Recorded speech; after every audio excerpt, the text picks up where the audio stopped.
Hey, what's up? I'm downstairs and I don't got my mic, so the audio it's picking up. It's like my old computer, whatever. I think hopefully it's probably pretty terrible. But a couple things real quick. One, Grand Prix '03 continues along. Chip chip chip. Almost at 7K, and then from there you're like, shit, we're almost at 8K. From there you're like, we're almost at 10K, which is a really nice, that would be very nice to reach that one. And there is a stretch goal for that one, but it's a stretch goal. It's like a pre-stretch goal because we haven't even stretched yet. We haven't even reached the goal. Look at the kitty just hopped up here. Kitty, that's production value, baby. Live animals. You're nothing more than a prop to me, kitty. Okay, Alex Verby, what's up, man? Alex, is the audio just so bad that it's impossible, or is it just medium bad? I don't know. Cause yeah, I don't have my mic, because I'm downstairs. So yeah, Grand Prix.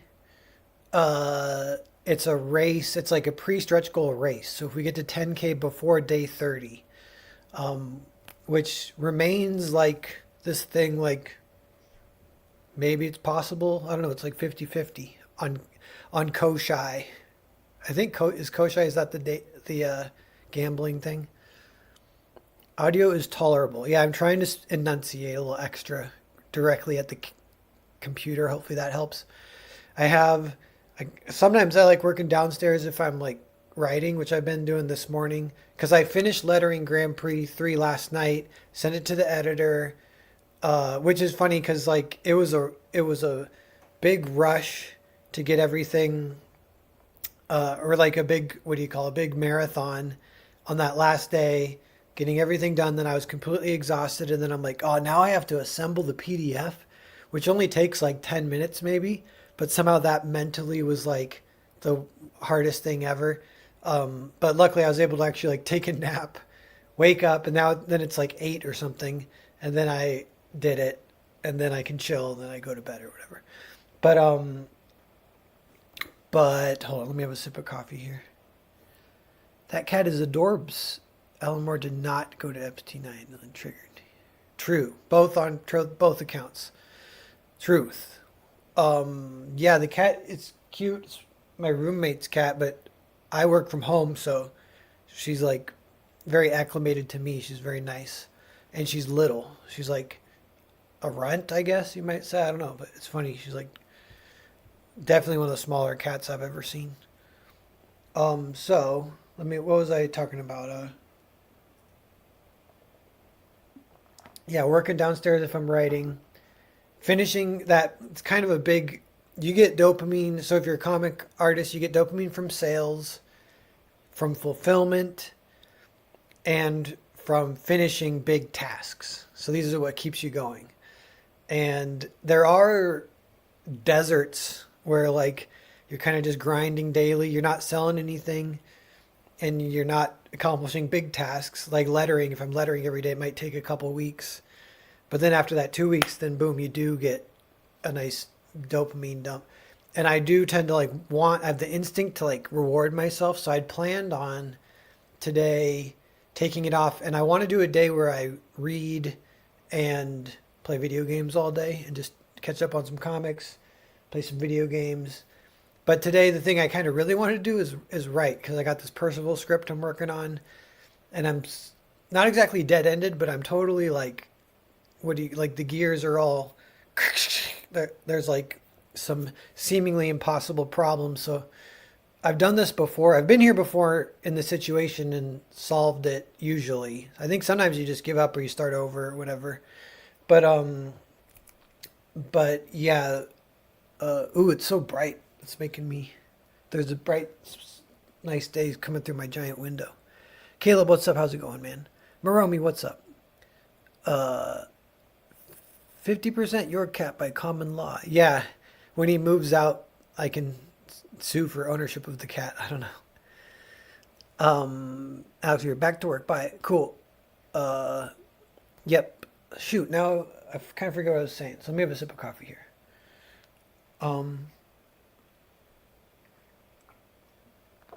but yeah, so today is like a day where I can do whatever I want. kind of feel like writing. So I set up my computer downstairs. I actually got the giant TV. Well, it's not giant, but it's a big regular size for modernity, just regular old cheap flat screen, but whatever. It's like 48 inches maybe. I'm not sure. But it is right here, and I just got some YouTube on in the background. Although the YouTube is about to switch over, because I'm watching someone play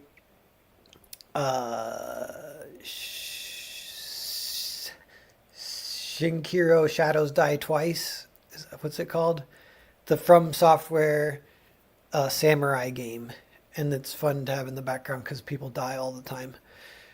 That's like my favorite thing to have in the background is like someone dying over and over and over on a boss battle. So I'll search like blind playthrough sometimes of hard games, and that you'll get that. But you'd be surprised; it's kind of hard to find there. I don't think it's like a super in demand thing that they're trying to do all the time. There's actually a funny one. It's Osmongold. He's like kind of in the news because he's covering the Epstein stuff, or he's on like Twitter a lot or whatever. But I discovered him because it was another FromSoft game, but it was the mech one. It was mech. What is that one called? Is it just Mech Warrior 6? I forget. It's the new mech FromSoft game. I don't think it's Mech Warrior.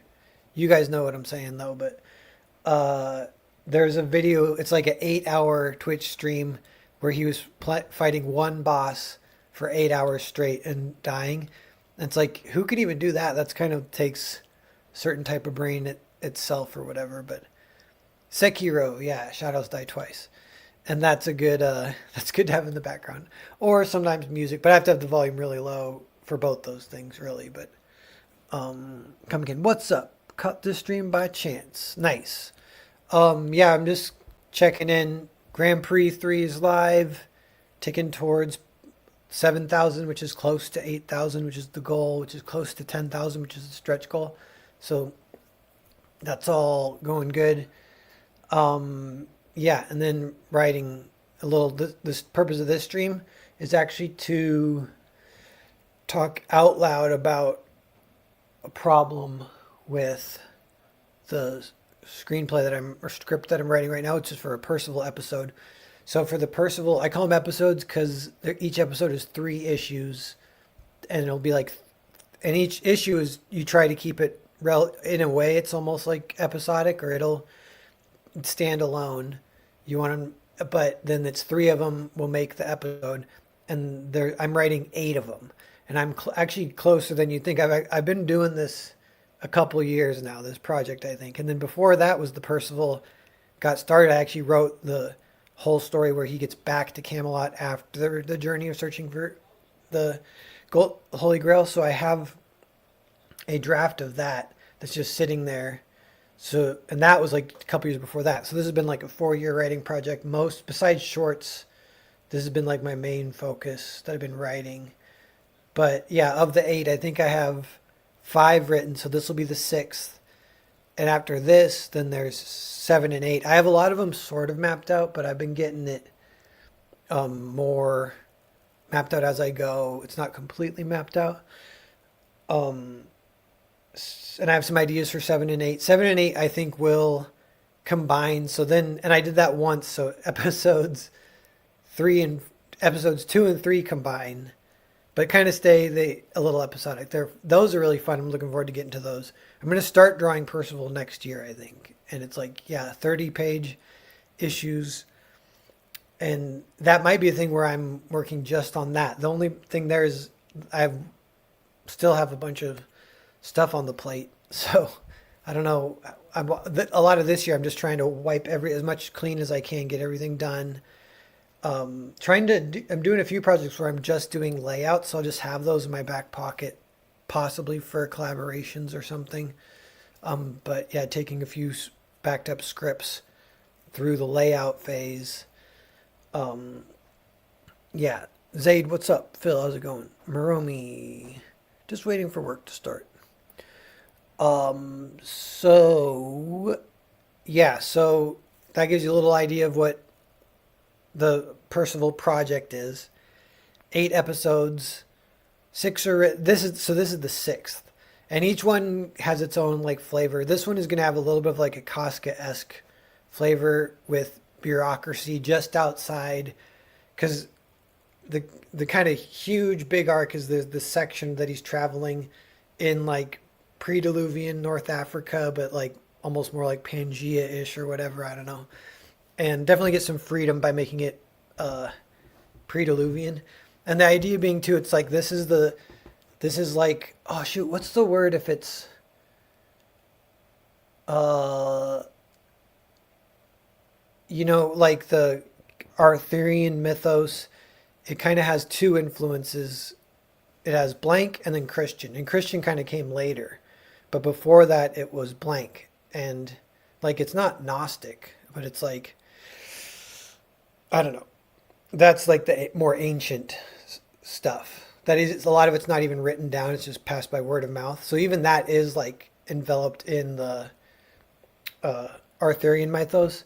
So yeah, this is more focused on that, but it still keeps the Christian, but it's in the pre-Christian era. So you can't. There isn't even really like Christianity or the Christian God like in the story, but there is the Grail, and the Grail kind of like represents or symbolizes this sort of Christian force. But the main thing about it too is like the only thing I'm taking from it is that the Grail kind of has a sense of humor, really. The way that people will sometimes say God has a sense of humor. Like there's just a few sayings, like they say, we make plans and God laughs. Or they'll just say God has a sense of humor, or they'll say the universe has a sense of irony, blah, blah, blah, blah, blah. So the Grail very much is like that. And then Percival traveling with it. So he's like very paranoid about how the Grail will act because it will fuck with him. That's the other kind of thing, is it does kind of like test him and F with him. And when he's at his most kind of like broken is when it's the most receptive to him. So there's all these like interesting relationships with the Grail. 9 people watching. How's it going, everyone? And he's been traveling with it. He's on his way up. So every story, there's a few elements you could play with, like the idea he goes down and back. So in episode 1, it's like, when was the last time he was in this zone? Because he went down, and some of it I'm not telling, but the idea too that I think I'm going to do, I'm like 99% on this, is that he actually got the Grail from Atlantis. So he goes all the way south to Atlantis, steals the Grail, comes back up, and then he has one Atlantean guy pursuing him who only comes up once, I think. And maybe it's this issue. That's what I got to figure out. There's all these like questions of whether or not to include it. But on issue 1, he's further down. So it's like, this is like funny math, but it's all, I have thought about it, and it's like in kind of the world building of the idea. So when he's down there, he went down and back up. That's like a 4-year journey or something. But as he goes further up towards the north, he's gone way down and way up. So like the last time he was there was like 20, well, I think the timeline is 13 is like the year for this section of the story. It took 13 years for him to go, kind of the equivalent of North Africa to South Africa and back. And various quests, get the Grail, he's coming back up. He doesn't always have the Grail. He'll like lose it. It'll abandon him. It'll test him. It'll be weird to him. It'll hide from him sometimes, but he'll usually find it. And there are things that happen with the Grail. Like his rule of thumb is if he loses it, it will drift upwards towards power because of kind of like corruption even. Like say a random poor guy finds it, he immediately tries. One of the stories, this story might cover some of this stuff, but if it's missing, you can just imagine like people are going to kill for it. It's going to trade. It's going to go up. It's going to slowly drift towards power. So he will kind of start walking in that direction. So he has to walk to the nearest powerful kingdom, powerful lord, and just start asking questions. And you can usually find it, but it might take like a couple years or whatever. But he's lost it at this point. So yeah, every episode, does he have it or doesn't he? And what's this gap of this pre-story? Because there'll be legends from his time coming down, and that is addressed in other issues. But in this one, he actually went down a slightly different route, so the people don't know him as well here. And this is all like, yeah, so a big part of the story is like setting up the situation for the episode. And it's kind of like building a Rube Goldberg machine, and then you push go. And that's where I'm having trouble. So I'm just on one monitor, so I'm going to throw up I'm going to throw up kind of the world building document that I have, and I'll read some of it out loud, explain to you guys the problems or the issues that I'm facing. And then I don't even think I'll be able to like solve it on the stream, but just saying it out loud can help. So when it's like this, sometimes you got to sleep on it. You got to go for walks. Sometimes you got to start over. You got to quote unquote kill your babies. That's where I'm at with this a little bit, because there's a couple. One of the issues is I sort of have two plots that are both fun, and they aren't working together right now. So let me see if I can do this. Now, if I throw this up, you guys might not be able to read it. It might be too small. But now I'm switching to it on my screen because I just have one monitor. So now I can't see you guys. I can't see the stream, but I can see kind of what I wrote. So I'm blind for like, I'll go 5 to 10 minutes just kind of reading and catching you guys up on this. So yeah, so I can kind of try to explain the idea. So so it's kind of the situation where there's all this exposition that ideally would be, once the story's done, it's delivered in very diligently in parcels, very organized and quick, not redundant, show don't tell, all that stuff. But a lot of what I have right now is like just a dump of all the information. And like one way to solve it would be like you could have, like an old wizard talking to the camera, literally saying everything I'm about to say to you guys. But that, you don't necessarily want to do that, But so the idea is like, a lot of it is like fairly worked out. It's taken like a couple days or a week even to kind of get to this point. And that's one thing, whenever I'm like stuck, the main thing I can do is keep kind of building the situation, because knowing the situation helps and that includes the various like psychologies and goals of all the characters and stuff, the points of view. But that kind of helps what the story wants to be or whatever. So, all right, taking a sip of coffee here, 1 second.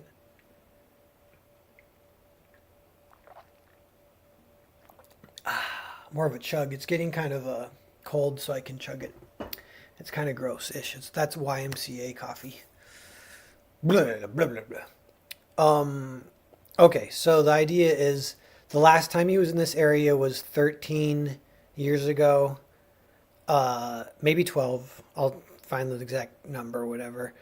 And there's two giant cities that were, this is not even in this issue. This is like the other issues we'll discuss this, but some of it is just known going in. Like the northern kind of civilization is called devotion.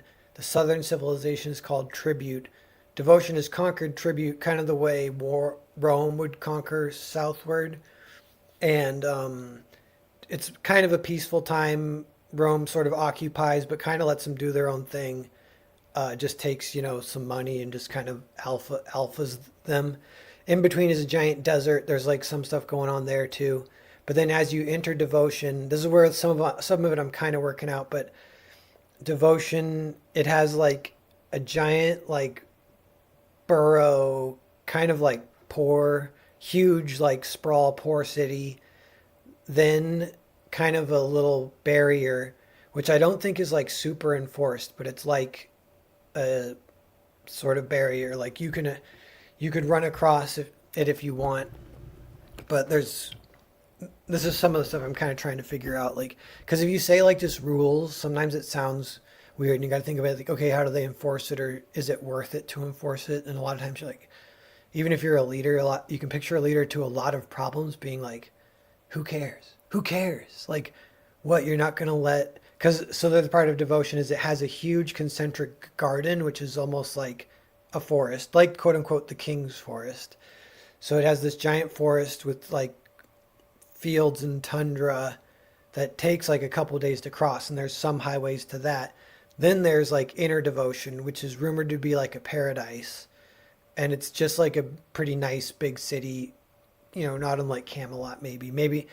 So there's outer devotion, inner devotion. Inner devotion is like a paradise. Outer is like poor, some kind of like barriers, and then there's the garden, and the outer has like a ton of bureaucracy. I think around the border even, and like record keeping and stuff like that, and corruption and not being efficient. And it's going to be kind of this story. I want it to be Kafka-esque. This one to have a flavor like that.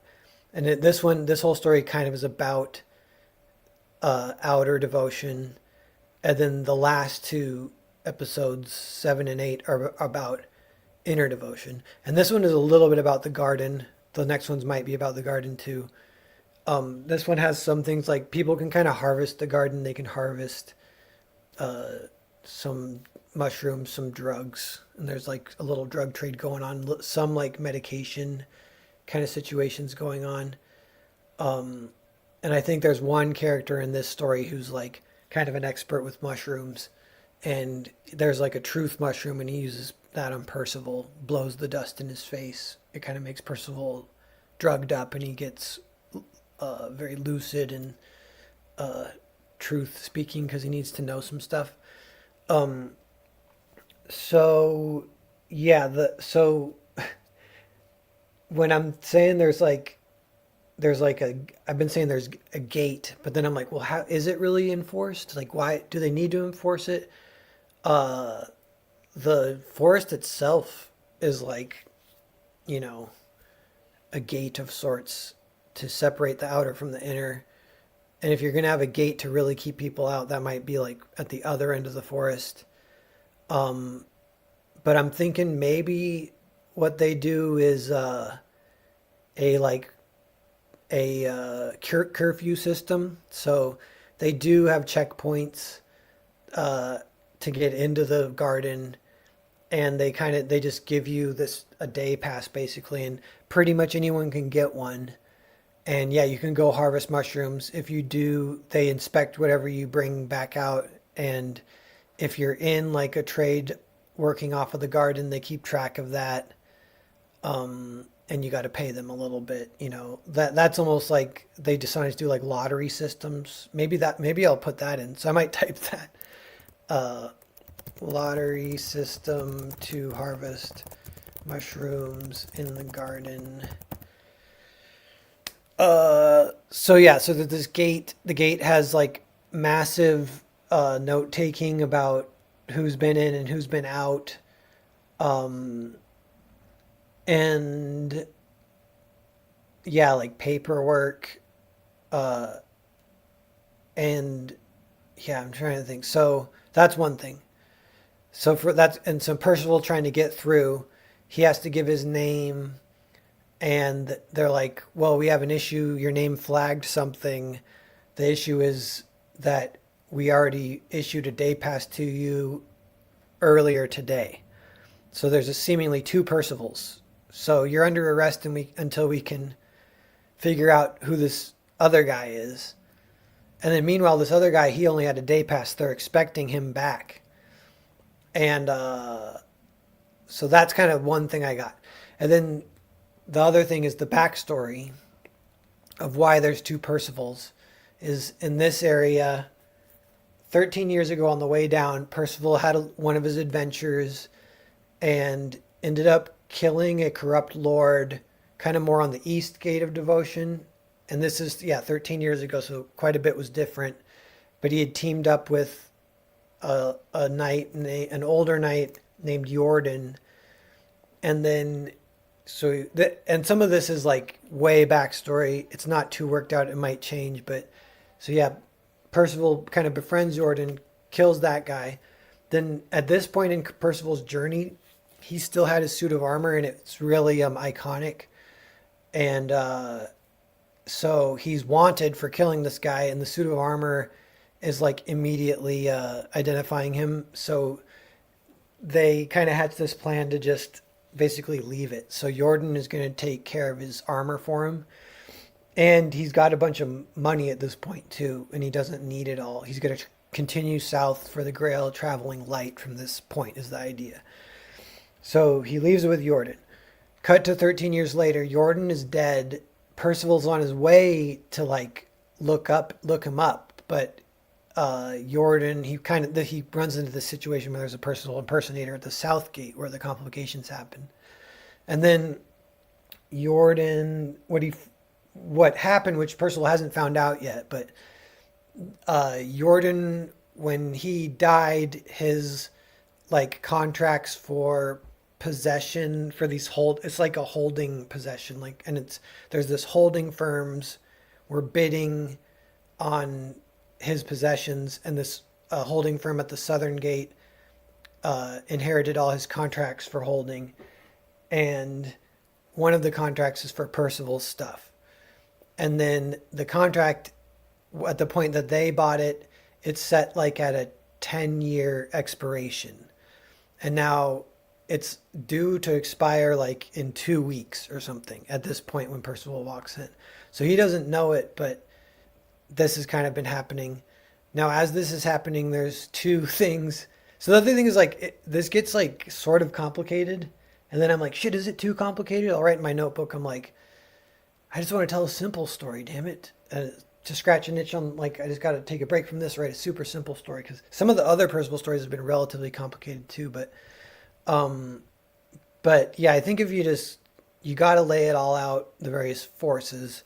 So the forces in this case, it's the holding firm, it's Percival, and it's this third independent force that is impersonating Percival for their own reasons. So there's like three forces, which isn't crazy. So, so let me see where I'm at now. 1 second. Let me have a sip of this coffee.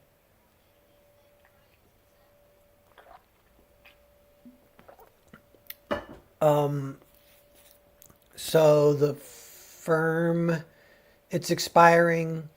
They hold a ton of contracts. They're kind of rich and run that Southern Gate part of that town. They don't care too much. But now, and this is where it diverges, where I almost have two plots. One is that someone who knew Jordan knows Percival's stuff is going to expire. He works for the holding firm, like lower down level guy.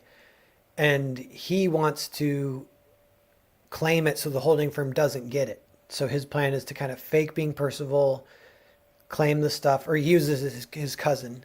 Him and his cousin are going to fake being Percival, claim the stuff, kind of hide it, keep it on ice for Percival till he eventually does come.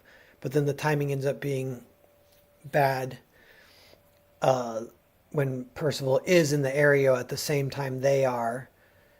And they know, meanwhile, Percival, the last, like, episode 5, he's close to the burrows of devotion. So rumors do spread that he's in the area, and the fact the contract's expiring, that's kind of what gives them the idea and almost makes it realistic that you could impersonate him because people know he's in the area. But it also makes it risky because if two show up, then they could know something's up. So they're kind of taking this risk. And that sort of solves a little bit the issue in my head of like the convenience, where it's not even necessarily a convenient thing. It's like this kind of is happening naturally.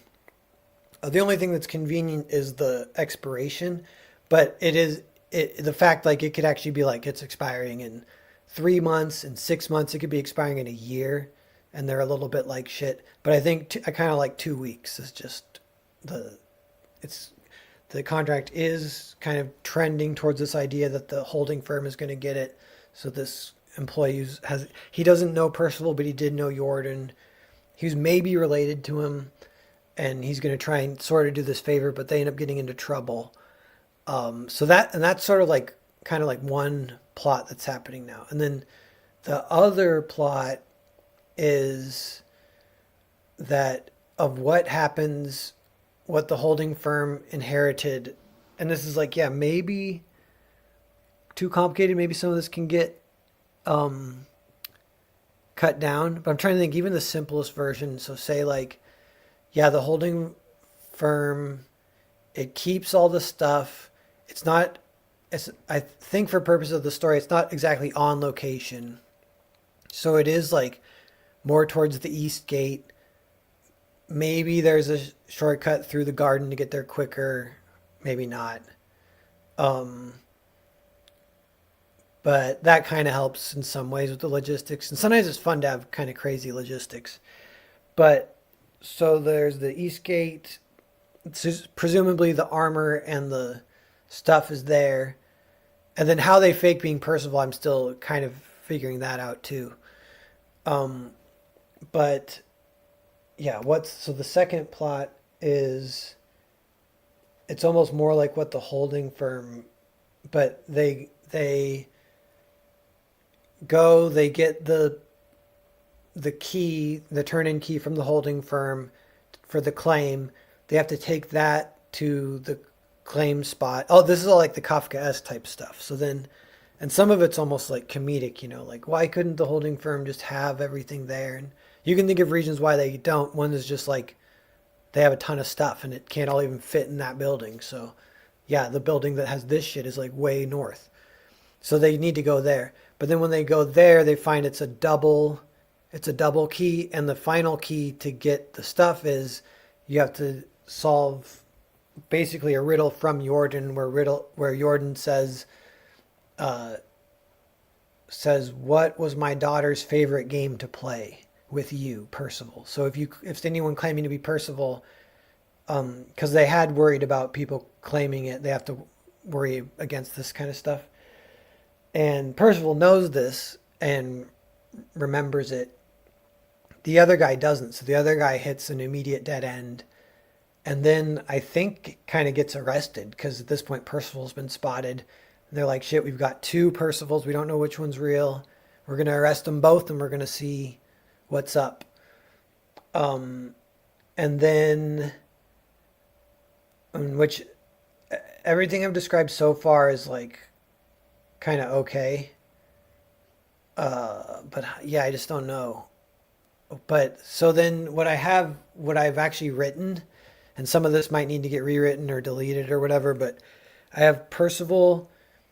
He tries to go through to the garden because it's a shortcut to inner devotion, or not even a shortcut. That's the way to inner devotion, which is where he's heading. Because he's looking for the Grail, and he's got a feeling it, drifts upwards towards power. He's got a feeling it'll be in there. Um, and then they're like, yeah, there's another Percival already in there, so you're under arrest. And then what I have happening is there's a Red Knight there, which, by the way, he could kind of get cut, but he was one of the original ideas was to have Percival kind of get mocked by this other knight because Percival doesn't have the Grail. And so this other knight is like, wait, you don't even have the Grail? Like, you're claiming to be Percival, you don't have the Grail. The other guy had a Grail. And that's like a big like clue, or Percival's ears perk up like, shit, who's this other Percival? He has a Grail. And then it gets into the idea of, like, from my perspective, is that Grail like the real Grail or is it a fake Grail? Either way could be cool, and I can't decide. I can try and talk about some of that out loud later. But then the Red Knight is like, I tell you what, the real Percival, I bet he's a famous knight. I bet he could beat me in a joust, so let's joust. And then they joust, and then the Red Knight beats Percival.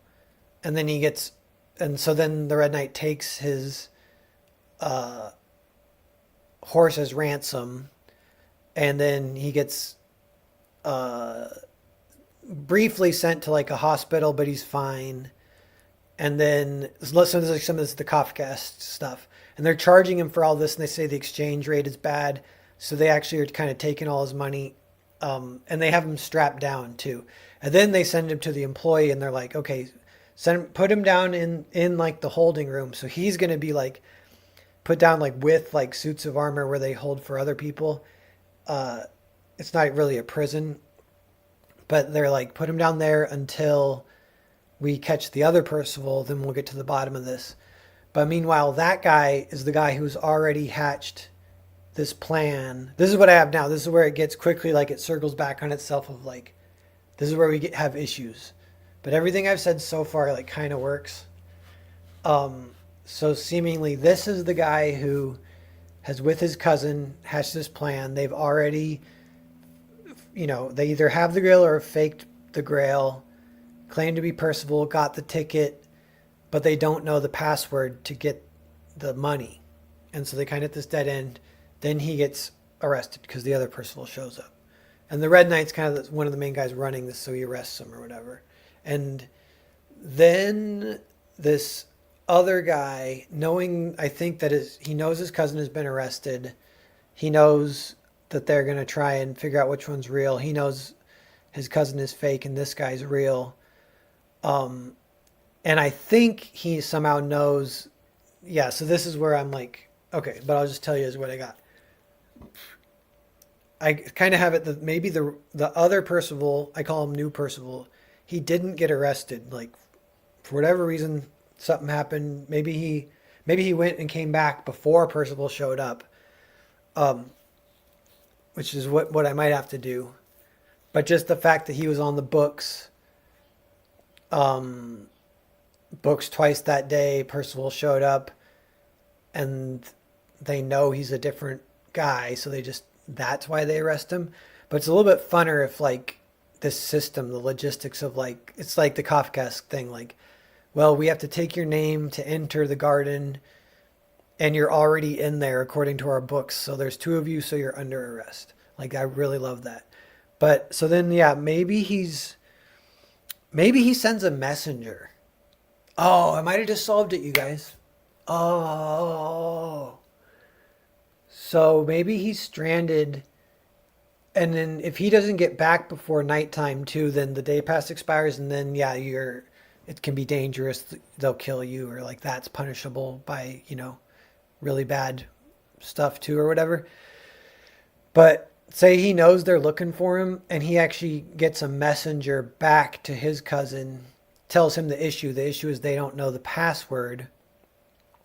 So then his cousin, who is the master of mushrooms, and he has Percival already strapped to this gurney. So this is the thing too. It's like, it is Kafkaesque, but it's a little bit like maybe too much. But for a lot of this story, Percival is literally strapped to a gurney. He's gagged for a lot of it. And I don't know. I don't mind necessarily him not being, not having agency for big parts of the episode, but he definitely needs to have, something at some point. But at this point, yeah, he's just strapped up. And at this point, these guys are not necessarily good guys. Originally, my idea was like they're trying to do him a favor. They might say that to him, like they're trying to keep it, but they just want the money. And so it's kind of his stroke of luck that, yeah, he works there. So that's why he had this idea in the first place. And then, yeah, they do find the real Percival. He works there, so he gets him out. But this is the thing. So the second he takes him out, they're kind of on to him at that point. So I'm thinking maybe he doesn't take him out. So maybe I can type my little solutions so far. These might solve it. New Percival has a messenger sneak out to report to his cousin. Cousin doesn't sneak Percival out. He does the truth drug interrogation in the holding room of the firm. Because I kind of like that scene, like, and it makes him kind of a cool character. That's something I think about is like, you have all these characters, they all want something, but if you can give them a little something special, like even we got one guy who's impersonating Percival, that's like kind of cool. And the other guy is like this mushroom trader who goes on daily jaunts into the devotion garden. And he knows all this medicinal stuff, drug stuff. And there's like there's like plots around that kind of happening a little bit. I think he has like competitors. He's smaller. He's been getting knocked out, but he just kind of still has those capabilities and can do it on his own or whatever as one guy. And yeah, he blows some mushroom dust in Percival's face. Percival gets lucid, gets kind of high, and he starts talking to Percival about the past and gets these secrets out of Percival, which Percival doesn't really know. Like he's not even resisting, But he's like, yeah, what was the name of the knight that you left your armor with? What was the name of his daughter? What was her favorite game to play? And she played on a rope swing. And right now I have the game that she played was called Prison Break. So Prison Break on a rope swing, and which could change the name, but definitely rope swing. I'm like, what is like fun and works for being antediluvian? Like her favorite game was poker. Her favorite game was chess. Like I just hung out with my buddy and he has a daughter who's like 10 years old. She's really cute. And she's like, let's play Speed, which is a card game. And she likes to play Speed with everyone. So I played a couple games of Speed with her. I was like, oh, this is really fun. Um, but yeah, so I'm like, well, I can't write Speed. I'm like, rope swing. I don't know. But yeah, so then now, mind you, too, we're like not even into like if it's issue one, two, and three, and then like where it's going. We're not even at the end of issue one. End of issue one needs to have like a big definitive like punctuation moment to know it's over, and then issue two, you want them all to kind of have different plots even. So everything I'm describing is like issue one, and so yeah, it's like this whole issue so far is like it's a lot of exposition, a lot of Kafka-esque stuff, which is fun. Not that much action, but maybe I can squeeze a little action in. There is the joust at the beginning, but I might have to cut that the way things are now. I'm not sure if that would like. Maybe I can keep it. I think I'm not sure. Um, so yeah. Well, so what were the two? So one was cousin. Yeah, those are the two solutions so far. So then, so say he doesn't sneak him out. He's still just cousin who's lowly at the firm, and the bosses at the firm are like almost like bigger bad guys than him. I think they eventually see an opportunity. The fact that there's two Percivals means that they can pretty easily keep uh, all the money and the armor. And they're like an insurance company almost. Like they don't care to them. It's not that much, but just the fact that it's easy to keep it at that point. So their interest in this, I think they might end up having like almost like a trial to see who is the real Percival. And it would be funny. It would be Kafkaesque if Percival loses the trial, which I don't know where we'll get with all that. We'll see. But yeah, so just if I try and take it to where like the end of issue one happens, some stuff has been solved because I can keep. I kind of want new Percival. He does have like an adventure in the garden, kind of. He's hiding out there, but it's going to night. If it goes to night, then he's in danger. Um, and I'll tell you guys, I haven't even told you the kind of twist I think that might initiate either issue two or three. And this is another thing, like um, I'm setting up some of this stuff is pretty interesting. I don't know if just throwing it out the window for this other idea is a good idea, but it would equate to kind of like a twist. But the idea that, and there is an irony to it that I do like though, but it's that the other Percival kind of gets declared the real Percival and he immediately gets assassinated. And so Percival was actually kind of lucky that he didn't get declared the real Percival because turns out that the assassin from what is it? From Atlantis is in town and he's trying to kind of get revenge on Percival for stealing the Grail. But what happens with him, and then that'll be a lot of issue two and three is kind of build up to a fight with him. And I think what happens is they finally do fight in issue three. See, now we're getting into way just like broader strokes. I don't even know the details of how this happens, but just kind of trying to think ahead so I don't necessarily write myself into a huge corner. Is that the Atlantis assassin, Percival actually doesn't have the Grail. And so for this reason, they do fight and Percival loses, but I think I might have him lose, but not like terribly or whatever. And then the Atlantean, out of sort of like respect, but he's like, well, I'm actually not going to kill you because I need you to help me find the Grail. And they eventually will have to fight to the death. I mean, that'll be like, later down. The only thing about this I'm thinking is sometimes I've seen Westerns that do this where at that point the Atlantean is almost like they have this like, what do you call it, mutual respect, but they're on different sides. And then at the end, they have to fight, and it's bittersweet. And then Percival does maybe win, and the Atlantean kind of takes an honorable death. It can be kind of emotional, but it can totally overshadow or not mix well with the real bad guy. So you have like, because the King of Devotion, he's going to be an awesome real bad guy, and I think he's going to die in the end. I mean, I imagine.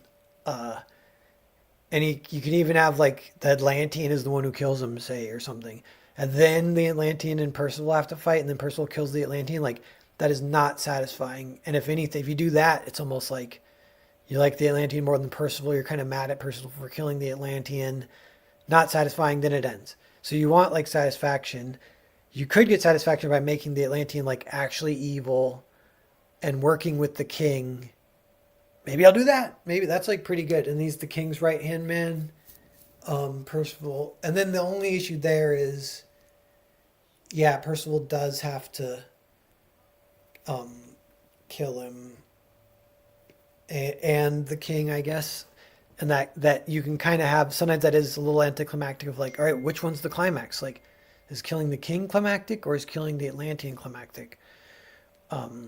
But I can kind of figure that out when I get to it. So that's an idea though that I kind of want to keep. I do like the dramatic irony of as long as I can maybe keep the trial and all this stuff.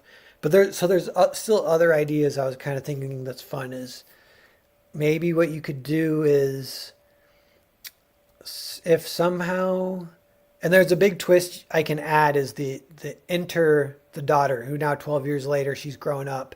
She's a force in this as well. Obviously a good guy. More for this honor of this older knight who had died in the entering period.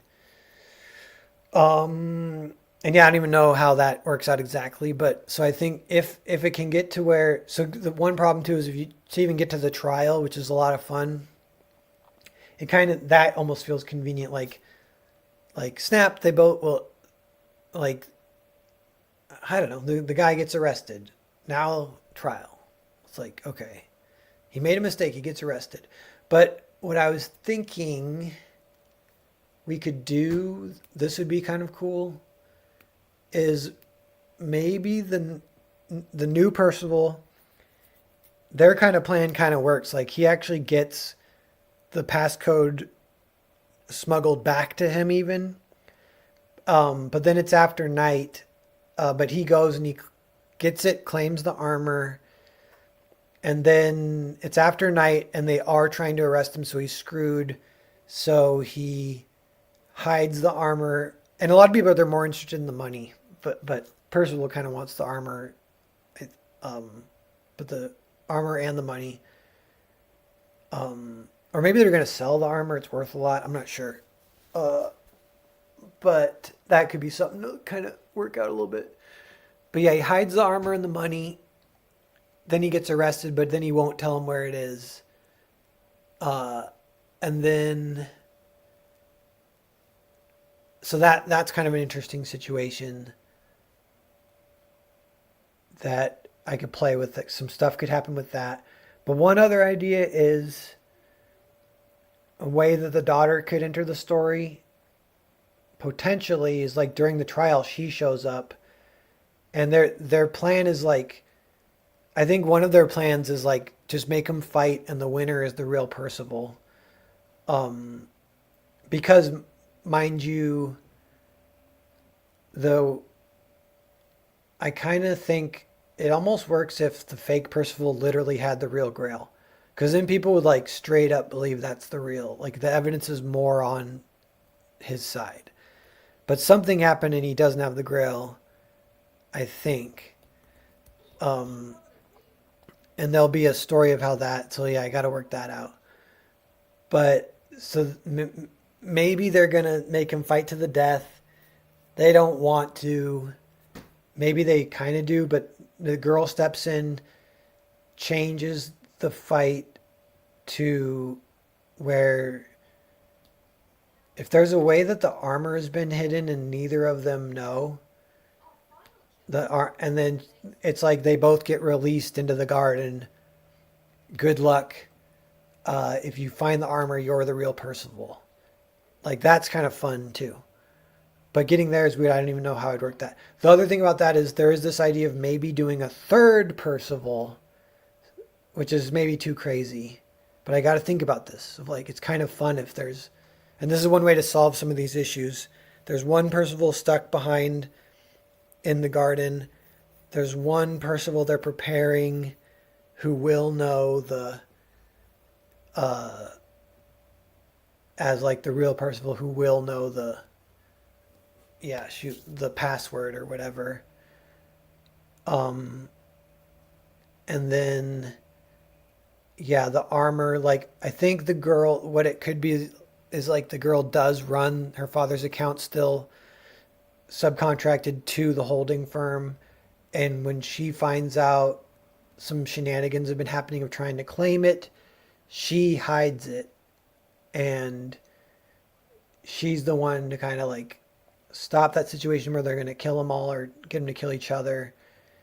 And then they get released into the forest. That could be the beginning of issue 2.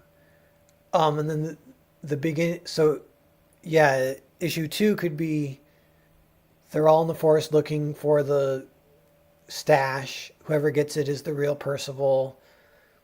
Percival does not win this even. And then at the end of that one, the fake Percival who gets it, gets assassinated. And I think Percival might find out about the Atlantean or something. And then the entire third issue is kind of about dealing with the Atlantean. And then maybe the plot have kind of set up with the Red Knight where Percival got defeated by him. And he kind of made fun of Percival, like, you don't even have the Grail. And they're kind of laughing at him, and Percival gets to kind of get just revenge on the Red Knight. I was thinking you could do something where somehow the Atlantean jousts with the Red Knight and beats the Red Knight. And then Percival has to joust with the Atlantean. So, and this is if I want jousting, but it could be cool. And that's, I'm wondering, like, was jousting antediluvian at all? And maybe, I'm sure you can kind of feel it. It's like very medieval, which a lot of what I've been doing is a little bit less. What I've been doing is like literally almost more like Hercules, the Legendary Journeys or something, more than the like Knights in Shining Armor version of Arthur. It's the more, I'm still trying to think of what that word is. What is the word that's like pre-Christian kind of,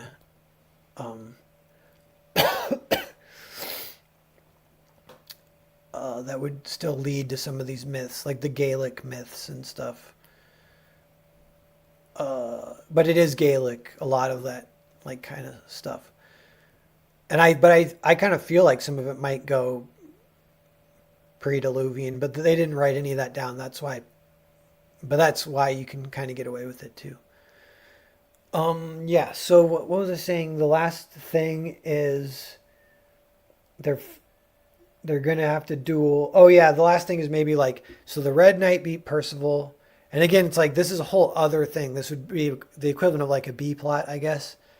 But we're talking about 3 30-page issues. That's where you'd be surprised. Like, it all squeezes in with room, a lot of times.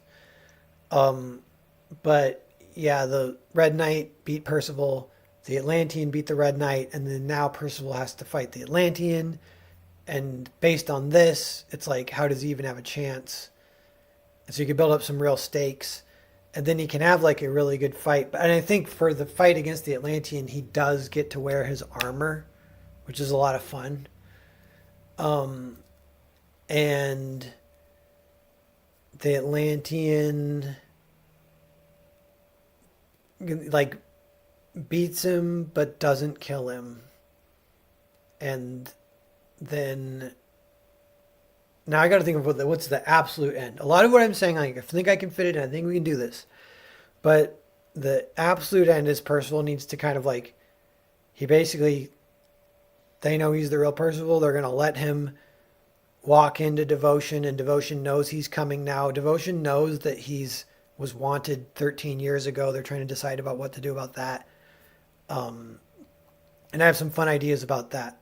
But and he has the big clue of the Grail, and the Atlantean has that clue too.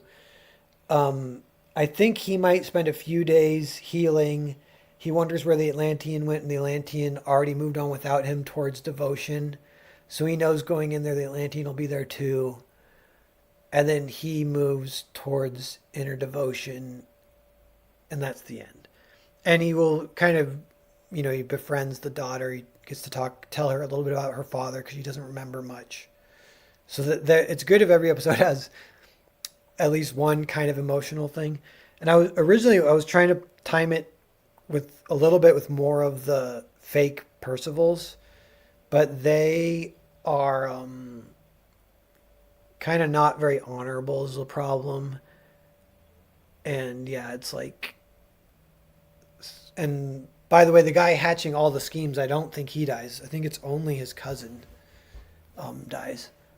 But yeah, so you know what? There's almost enough there to like fit all this in. Feeling pretty good about this. That was a crazy rant though. I'm gonna move the window back to you guys. Let me see. So let me see what everyone's saying. I might be back. Okay, I don't have to scroll too far back. Zaid, I'm hyped for Percival. Yeah, it'll be next year. And it's crazy like the writing project. Because yeah, it's been, it'll be 24 30-page comic issues that have a really fun kind of, they're all episodic. So we've talked about this on the creative block, but like each issue is like an episode of, it's not like an episode of Game of Thrones. Like it's like an episode of like Hercules or X-Files. Like each episode is a story, but there's usually 3 issues per story. So they're 90 pages. They're like these mini graphic novels. They move really fast though. Kind of like the way TV sometimes has to be really efficient, which is actually kind of fun to work that way. And so there's, yeah, like 8 of them. Of those 8, there's 2 pairs of where they double up to almost make like a TV movie, but they're still kind of episodic, even within the split, kind of more TV-esque. And then there's 4 that are completely individual, that they all have a slightly different flavor. They're all these different adventures. It's kind of addictive thinking of ideas for them too. Like I want to do, once I do this calling it like a season, but and this full arc, yeah, it's all between tribute and devotion, and there's a 100-year history. By the time you read it all, you know a lot about the gods they worship, and they part of like after devotion conquered tribute. One of the things they try and do is culturally replace the gods because their gods have a lot of like similarities. Like they just have different names almost, So it's like they both have a god of the wind, but they just have 2 different names. They're pretty much the same. They've both been worshiping the same gods, but they just call them different names. But now they're forcing them to call them their names, and there are these little differences. And I don't know. So that's like stuff you're like learning as you read the whole story. You learn about the war that 100 years ago and everything like that. The 2 kings are both like really good characters, and it's not like even like Berserk, which I love, but even that I kind of feel is more like that's all just like one super awesome story. Like in this one, it's like, no, these are like there's 8 adventures in this world, and you learn about the world over the course of the 8 adventures. You go from point A to point B, starts at tribute, or starts kind of outside of tribute, ends up going all the way north to devotion. And the end. And as he's going, he finds out that the Devotion King, he's kind of a bad guy. There's going to be an issue here. And looks like that's where the Grail is, blah, blah, blah.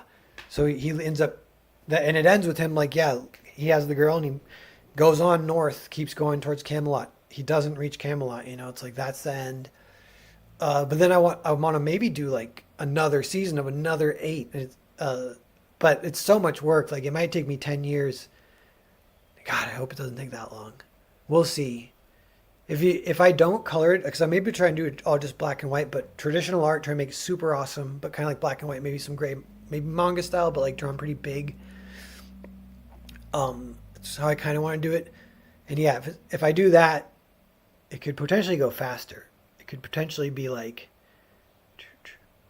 2 or 3 years. That'd be so awesome. That's crazy, but that'd be so awesome if that happens. Yeah, but then with Percival too, I really want it to kind of be published for reals, just reach a bigger audience basically. Maybe Dark Horse seems sort of realistic. At least I have moves I could make, as far as like I don't know how realistic it is, but I have various Dark Horse people I could email.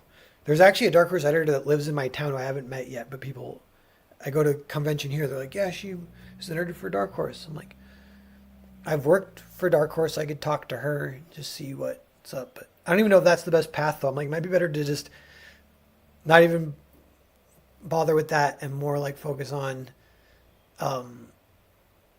the paths that I do have of just some emails and whatever. But yeah, I want to get it published. So yeah, and then eventually too, like the next big Percival thing, if I stop the episodic thing, there is one big story, and it's when he gets back to Camelot. And there is a draft of that that's ready to go too. And like, yeah, like 30 years have passed or so. It's totally changed. King Arthur's nowhere to be found. Mordred runs everything. And who's King Arthur's like illegitimate son, I think. But yeah, so that'll be cool. But yeah, just getting Percival going. Looking forward to it. Saying stuff out loud or telling it to someone can really help with figuring out the story. Yeah, it might have worked. I feel like I definitely cracked a couple things. And I've done this before, and it's worked in the past, too. Nards. Kitchen Cast. Harvest the garden, save the world. I'm watching women ski and do tricks in Italy. Wait, are you in Italy, or are the women doing tricks in Italy? They're doing tricks in Italy, I think. Yeah, there was the one speed skater woman who went viral because she's a babe. And then there's someone crashed one of their skis and did the entire run on one ski. That was awesome. I just see the highlights. I'm still watching basketball. That's all I watch. Not even the Olympics. There's a game tonight. I watched the Lakers. Keenomicon. Nasser. Nasser, what's up, man? Good to see you. I've been in my computer for 6 hours. I'm stuck on my outline. Open YouTube for writing advice videos. Saw you live. Give me some wisdom. Or hell, give me the link. Yeah, well, we should stream. I now I'm like all talked out, but we should stream soon, Nasser. I'm down. Maybe next week, maybe later this week, very soon. Actually, I'm promoting we stream on your channel. I don't know if, yeah, we can do whatever you want, but I'm promoting a new campaign. But yeah, my only advice is what I'm doing right now is try and say some stuff out loud. Go for a walk, say some stuff out loud, take a nap. All these things will help. Work out. I do that too. The other thing, I was thinking that oddly is potentially good for writing, but this is crazy, is this could be Cope, but having Twitter open, or X, because I'll click over, I'll be like tired of writing, tired of thinking about it, and I'll just click over to X and scroll for a bit, and then like rest your brain, and when you come back, you kind of little fresh eyes, you pop in and the thing is, yeah, they're like pros and cons, because you have to get your kind of like brain rolling again, but just like resting your brain for like 30 seconds and then popping in and popping out, popping in on, I definitely do that. And sometimes I'm like, I think this is almost a good thing. I don't even know. Nar received the grail from Pear. Nar and Pear fight to the death. That actually would be funny if there could be a guy named Pear. I mean, they could literally be named that. I don't know. That's funny. Are you reading the chat? No, Nasser, you got here late because I only have one monitor, if you're still listening. So when I was reading my script, I have to click over to that. So I warned people beforehand. I was like, I can't see the chat. He's thinking. He's not here for us. 15 years, mwahaha. Moses was 80 when he started his mission for God. Yeah. I like the, I don't know, any of like the overlaps. Shoot, I was just thinking something this morning, but I think I might save it for my next presentation on Creative Block. I have an idea kind of with systems that comes up in a lot of things and helps me with inspiration. You know, that's like a lot of what this was, is like there's kind of this system. It's this holding firm, expiring, who owns it, trying to be kind of Kafka-esque, people trying to claim it, blah, blah, blah, trying to settle who owns it once multiple claims come in. The whole story trying to be about that is kind of fun.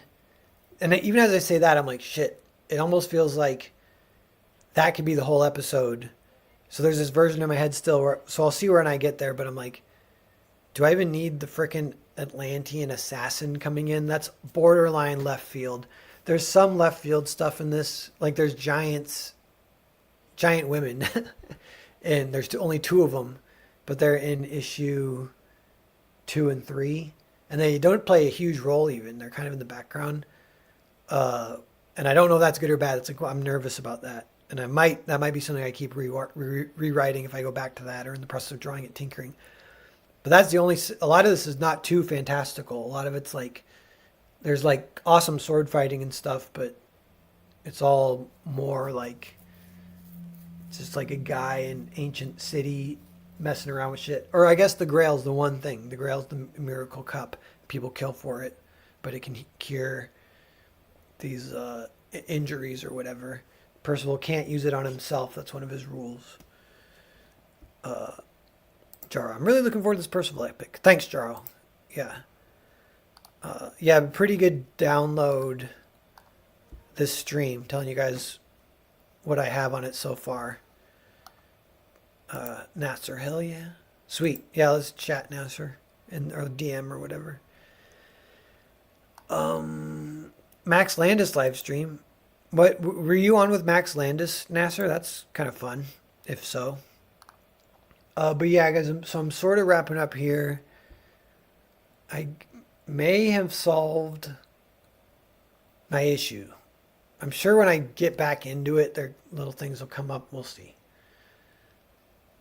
Oh, in the chat, nice. Oh, cool.